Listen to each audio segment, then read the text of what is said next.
Contratos accesorios a la venta. En este módulo vamos a hablar sobre los tipos de contrato, vamos a hablar brevemente de ciertas clasificaciones con el objeto único de que se entienda más o menos cómo funcionan los contratos.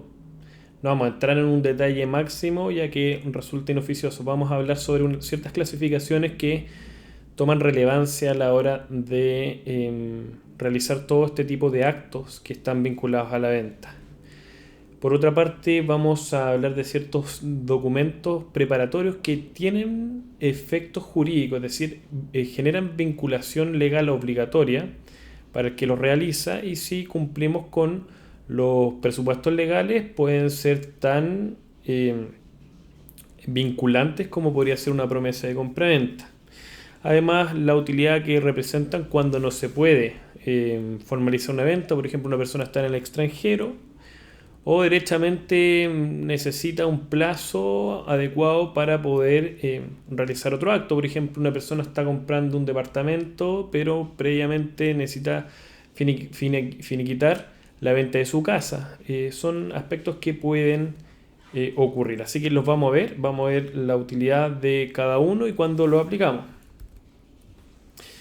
Bueno, como introducción haremos un análisis de todos los contratos que giran dentro de la actividad de correo de propiedad a fin de que el alumno al término del mismo entienda los mismos y los pueda aplicar.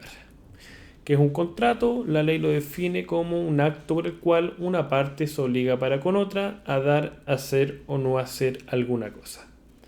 Esta definición nos entrega una clasificación que es importante, que es la clasificación de las obligaciones de dar, hacer o no hacer alguna cosa. Es decir, los contratos, uno se obliga a dar algo, a hacer algo o no hacer alguna cosa. Nosotros vamos a ver, por ejemplo, en el contrato de compraventa una parte se obliga a dar una cosa y la otra a dar un precio por esa cosa. En la promesa de compraventa nosotros nos obligamos a hacer. ¿Y qué es lo que vamos a hacer? Vamos a suscribir un contrato de compraventa, que es una obligación de hacer. Y por ejemplo, en la reserva de un inmueble nos obligamos a no hacer. Es decir, yo, dueño de la inmobiliaria o corredora, tengo inmuebles a la venta y llega un interesado y yo quiero formalizar de forma inmediata y le digo, resérveme la propiedad con 500.000 pesos. Y esa reserva tiene por objeto que yo no la venda a otra persona. Vamos a la clasificación del Código Civil chileno. Tenemos contratos unilaterales y bilaterales. Contrato es unilateral cuando una de las partes se obliga para con otra, que no contrae obligación alguna, y bilateral cuando las partes contratantes se obligan recíprocamente. Vamos a ver en la práctica cómo van funcionando estos contratos. En definitiva, el contrato unilateral son aquellos que una de las partes se obliga para con otra, que no contrae obligación alguna. Se requiere obviamente el consentimiento o acuerdo de voluntades en ambas partes, pero una asume el papel de deudor y la otra el acreedor. Por ejemplo, la donación. La donación es un contrato en que una persona le regala a la otra o le dona a la otra bienes, especies, dinero. Un comodato cuando una persona le da el préstamo de uso gratuito de un inmueble. Por ejemplo, si yo quiero entregar en un inmueble a otra persona para que lo utilice para obtener dirección tributaria, yo le puedo dar un comodato. El depósito también es uno de esos tipos de contrato. Yo le entrego a una persona una cosa o dinero, por ejemplo, los bancarios, o también una cosa en depósito, la otra persona está obligada a restituírmela. El mutuo, una de las personas entrega dinero a la otra y esta otra es obligada simplemente a restituirla. La prenda, la hipoteca, la fianza son contratos de carácter unilateral. Contrato bilateral son aquellos en que ambas partes se obligan. Por ejemplo, vamos a tener el contrato de compraventa, la promesa de compraventa, una parte se obliga ambas partes se obligan a celebrar el contrato de compraventa. La permuta, que es un contrato de compraventa cuando el precio se paga en especies, en cosas. Ahí cambia su denominación y se llama permuta. La transacción, arrendamiento, sociedad, mandato. Contrato gratuito y oneroso. El contrato es gratuito o de beneficencia cuando solo tiene por objeto la utilidad de una de las partes sufriendo la otra gravamen. Y oneroso cuando tiene por objeto la utilidad de ambos contratantes, gravándose cada uno en beneficio del otro. El aspecto fundamental reside en la utilidad que presta el contrato a las partes. Contrato a título oneroso es por tanto aquel en que cada parte paga la ventaja que obtiene el contrato, es decir, percibe un beneficio a cambio de una contraprestación actual o futura.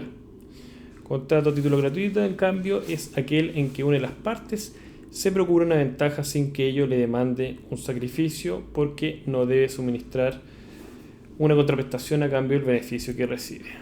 Vamos a ir directamente a la utilidad de todas estas clasificaciones que vamos viendo. Lo que les señalaba previamente, ejemplo, obligación de dar, una parte está el contrato de compra-venta, una parte se obliga a dar dinero y la otra un bien inmueble en este caso. Ejemplo, hacer, promesa de compra-venta. Ejemplo de no hacer, prohibición de no gravar o enajenar. Claro, esta es la prohibición que establecen los bancos al momento de otorgar un crédito hipotecario, donde las garantías que se solicitan son la hipoteca y además la prohibición. Por otra parte, los contratos no son todos onerosos. Nos encontramos con contratos que pueden ser gratuitos, como el mandato, la donación y el comodato. Aquí solamente una de las partes es la que tiene un beneficio. Contratos asociados al corretaje en particular. Ahora vamos a hablar sobre estos actos que devienen en contrato, es decir, muchas personas no le toman la seriedad a las ofertas, por ejemplo, y sí generan obligaciones cuando cumplen ciertos requisitos. Vamos a ver ciertas oportunidades donde existe oferta. La oferta que realiza la corredora de manera indeterminada de vender productos. Un ejemplo es, nosotros tenemos nuestra página web y ofertamos a clientes, a terceros, a cualquier persona. Es a persona indeterminada. Tengo todas mis propiedades a la venta y estos son los precios. La oferta verbal de un corredor a un cliente, es decir, nosotros vamos a llamar por teléfono, vamos a visitar y vamos a realizar ofertas. Y también oferta del cliente. La oferta es un acto jurídico unilateral por el cual una persona propone a la otra una determinada convención. Puede ser verbal o escrita. Vamos a ver cuándo la oferta es vinculante. Nos referimos a la expresión vinculante cuando es obligatoria legalmente. Es decir, yo puedo, cuando a mí me realizan una oferta y yo la acepto dentro de los presupuestos legales, yo puedo obligar judicialmente a la otra a respetar la oferta. Estos son los requisitos. Completa, solo falte la aceptación. Es decir, yo hago una oferta por un bien raíz, señalo que quiero comprar ese bien raíz a la suma de 100 millones de pesos. Tenemos los requisitos esenciales de la compraventa, es decir, precio y cosa, están de acuerdo. Si yo no señalo plazo, si yo no señalo alguna condición, se entiende que es puro y simple. Dirigida a persona determinada. Es decir, yo le realizo una oferta por intermedio del corredor a una persona que es determinada, que es el propietario de esa casa. No es que yo esté comprando cualquier casa, es una casa en particular.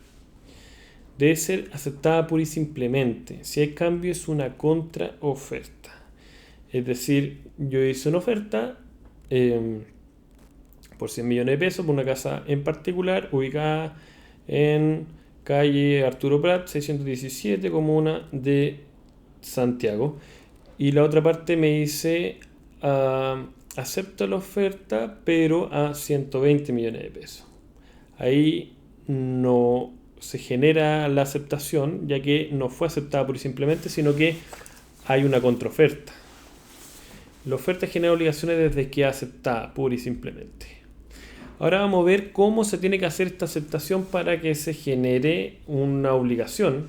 Y eso depende si es verbal o escrita. Si es verbal, debe ser aceptada en el acto de ser conocida por el destinatario. Es decir, debe ser aceptada de inmediato. Mientras que si es escrita, debemos distinguir si el destinatario reside en el mismo lugar que el proponente, debe ser aceptado o desechado entre el plazo de 24 horas, y si el destinatario reside en un lugar distinto al oferente, debe ser aceptado o desechado de vuelta en correo. Esta normativa es antigua, no se ha actualizado, no obstante, acá resulta muy relevante si ya que esta normativa está asociada cuando no existía mensajería instantánea, teléfono celular con llamadas de forma inmediata. Pero lo que hay que tener presente en este punto es que las ofertas sí pueden ser vinculantes. Es muy importante realizar ofertas, ojalá por escrito, para dejar constancia de la misma, y si es aceptada debiese generar obligaciones.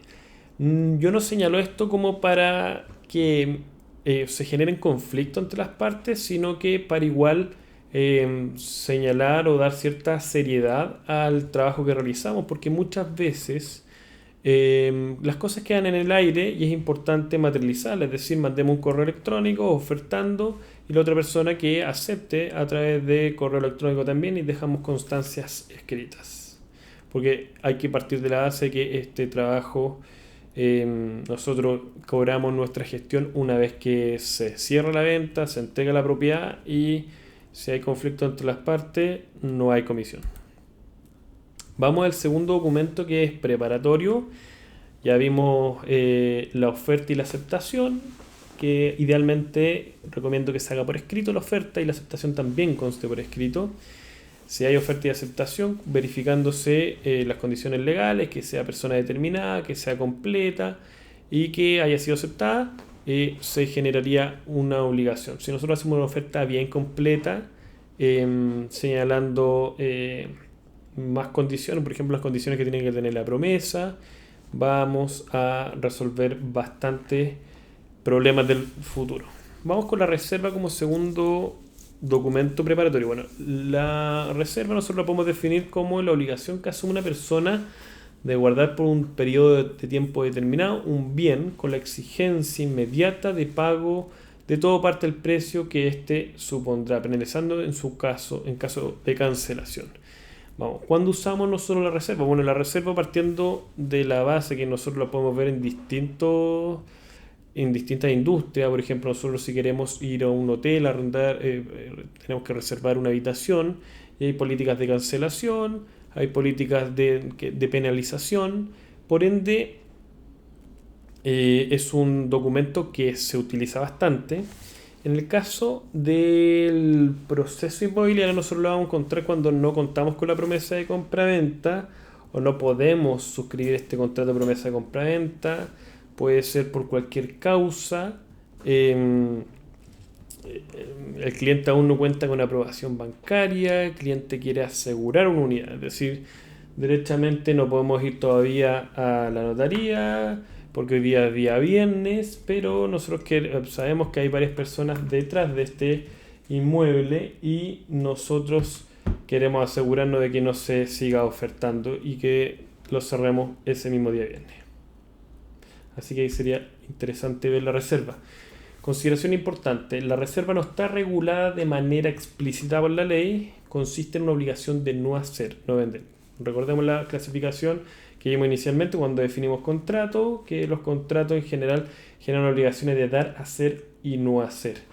El monto por concepto de reserva puede tener diversas formas, dependiendo de la forma que se plantee. Esto depende derechamente cómo uno redacte la reserva, incluso constituir el pago por el tiempo que no se pudo ofrecer a terceros. Es decir, yo puedo señalar que la reserva se paga, no sé, pongamos 500.000 pesos en caso de que se firme la compraventa, la compraventa, ese dinero pasa a ser pie. Ahora, si la persona no compra dentro de 30 días, 60 días, 90 días, ese dinero se pierde. Ahora, si nosotros vamos a reservar por tanto tiempo, debiésemos pensar de una reserva un poquito más importante.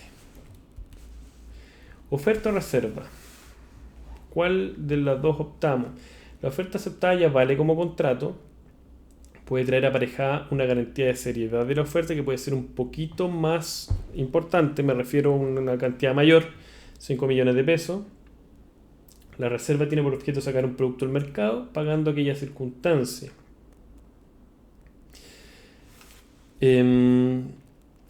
Bueno, oferta o reserva. Bueno, en estricto rigor, claro, estas son las dos ventajas. Primero, que valga como contrato, es decir, que ya no necesito una promesa de compra-venta detrás, sin perjuicio que recomendamos que igual se suscriba para ir avanzando dentro del proceso. Pero si no se puede por algún X motivo, ya debiésemos tener el consentimiento ya formado. La reserva, claro, es una circunstancia temporal de que no se puede firmar algún documento, debiese ser de más corto plazo, pero igual vamos avanzando dentro de la formalización. Si es necesario, o sea, para estos efectos, si pueden firmar la promesa, yo les recomiendo que firmen la promesa. No obstante, las ofertas es importante que las tengan en consideración porque ustedes trabajan en base a ofertas. Es decir, hay ofertas verbales. Intentemos llevarlo a un plano más escrito para que no tengamos dudas o sea, malinterpretaciones. Dejar las cosas por escrito es importante, sin perjuicio que después igual promesemos. Reserva igual, pues si una persona quiere realmente sacar algo del mercado, dejemos esta reserva hecha, realizada. Ahora vamos a pasar a ver un punto que es muy importante, que son las actas en el corretaje. ¿Qué son estas actas? Son en definitiva ir dejando constancia escrita de ciertos actos realizados dentro del proceso del corretaje. Señalamos, resulta importante dentro del corretaje dejar ciertas constancias a fin de evitar ambigüedades dentro del proceso, principalmente desde el punto de vista probatorio. Esto es para nuestros efectos de, dar cuenta de que estamos realizando el trabajo, es decir, puede haber un problema que nos echa la culpa a nosotros, que nosotros nos sacamos los títulos y nosotros decimos, aquí yo entregué todos los papeles, o también puede ser que una persona derechamente quiera desconocer la existencia del servicio y nosotros tengamos que recurrir a la vía judicial para acreditar esta existencia, o derechamente la persona que ya va a solicitar nuestro servicio va tomando cierta conciencia de que no va a ser tan sencillo burlar el pago de la comisión. ¿Cuáles son los posibles conflictos? Desconocer la existencia del corretaje, desconocer la entrega de los títulos, desconocer el estado de entrega de la propiedad, que es muy importante, sea arrendamiento, sea venta. Vamos a ver. En aquel contexto, las actas que debemos completar son en los siguientes momentos. Primero, solicitud de servicio de corretaje. Esto es por parte del vendedor, o sea, yo como corredora voy a ofertar a terceros, a toda mi cartera de clientes, una casa, un departamento, un edificio de un tercero. Nosotros debiésemos hacer un acuerdo entre las partes, dejando al menos ciertas constancias. Primero, la comisión pactada. Si bien nosotros señalamos que la comisión de mercado normal es de 2% más IVA, yo les voy a adelantar de que eso es negociable hacia abajo en general. En el sentido, por ejemplo, imagínense que yo veo oferta inmobiliaria en la web y yo contacto al propietario y le ofrezco la comisión. Y el propietario quiere decir, no, yo no necesito su servicio. Entonces yo le hago una oferta, le digo, ok, déjame ofertarlo y yo puedo darte una mejor comisión que el mercado. Te ofrezco una comisión del 1% más IVA a ti y le cobro el 2% al comprador. Por ende puede ir variando, nosotros lo podemos utilizar para poder competir con el mercado y poder ganar mayor oferta. No obstante, nosotros, independiente de cualquier cosa, nosotros tenemos que dejarlo por escrito. Y nosotros debiésemos preocuparnos de pactar inmediatamente la comisión, si opera o no la exclusividad en la venta. Es decir, si nosotros estamos, por ejemplo, le podríamos decir, yo no te cobro comisión, pero dame la exclusividad en la venta, que ningún otro corredor pueda ofertar al mercado. Y un plazo de vigencia, si yo no la vendo en 60 días, 90 días, 120 días, esto termina. No, y tú puedes volver a verla de manera indeterminada con cualquier persona. Pero que es importante, porque aquí rayamos inmediatamente la cancha y establecemos la obligación de las partes. Estos son mínimos, nosotros podemos generar documentos más extensos, pero con esto ya estaríamos relativamente respaldados. Segundo, solicitud de visita a un inmueble. Es decir, nosotros publicamos en nuestra página web este departamento del cliente que nosotros le hicimos firmar esta solicitud de servicio. Y nos llama una persona y dice, oye, quiero ver esa casa, me interesa. Acá nosotros tenemos que sí o sí suscribir un documento de visita con el objeto de que después no se desconozca nuestro servicio. Acá nosotros debemos señalar, el interesado hace visita al inmueble que se encuentra con intermediación. O sea, inmediatamente dejar constancia de la existencia del corretaje, la eventual comisión de corretaje y en caso de no realizarse una oferta, el documento no surte efecto. Es decir, nosotros lo que pretendemos con este documento en sí es que la persona, uno, no se vaya directamente hacia el propietario porque por X motivo conocía al propietario o lo haga con otro corredor, que es muy importante. Muy importante. Ah, ya esta persona me lo mostró, pero después yo hago la oferta con otro corredor. Eso nosotros tenemos que dejarlo súper claro. La entrega de los títulos. Señalamos que después de nosotros mostrar la propiedad, se realiza la oferta. A nosotros nos corresponde solicitar los títulos en los distintos servicios, conservador, ya lo dijimos, notaría en su caso, registro civil en su caso, servicio de vivienda y urbanismo y municipalidad principalmente. Y nosotros entregamos los títulos y acá tengamos cuidado de hacer de ir señalando punto por punto cuáles son los títulos entregados. Le pedimos la firma a quien corresponda. Nosotros tenemos nuestro respaldo que se ha entregado. Los títulos también acreditan la existencia del servicio. Todos estos documentos van a acreditar que existe el servicio, es decir, sea como estemos formalizados, tenemos prueba de que esta persona, yo le mostré el inmueble, le entregué los títulos, que se realizó una oferta y que se aceptó. Así que tenemos todo esto como medio probatorio para acreditar la existencia de nuestro servicio y podemos demandar judicialmente incluso si no es a través de la vía ejecutiva que señalamos con la factura, que vamos a señalar con la factura. Cuarto, acta de estado de la propiedad. Hay muchos corredores que no hacen esta acta de estado de la propiedad. Esto es útil en venta y en arriendo. En arriendo en general se realiza porque tenemos nuestra garantía de conservación y nosotros nos debiésemos regir por esta acta de entrega. Pero en venta igual es importante porque nos falta la persona que es un poco más tramposa y vende una propiedad y empieza a sacar las cosas que hay dentro. Así que es muy relevante armar inventario. Sacar fotografía es muy importante. Más en los espacios que pueden ser complejos y nosotros firmamos nuestra acta y las partes se encuentran de acuerdo y así no existen dudas ni conflictos que puedan generarse más adelante. Y en definitiva, esos son los documentos y actos accesorios al negocio del corredor de propiedades. Realícenlo, conozcan bien qué es una oferta, cómo se realiza la reserva. Esta obligación de no hacer puede revestir de distintas formas.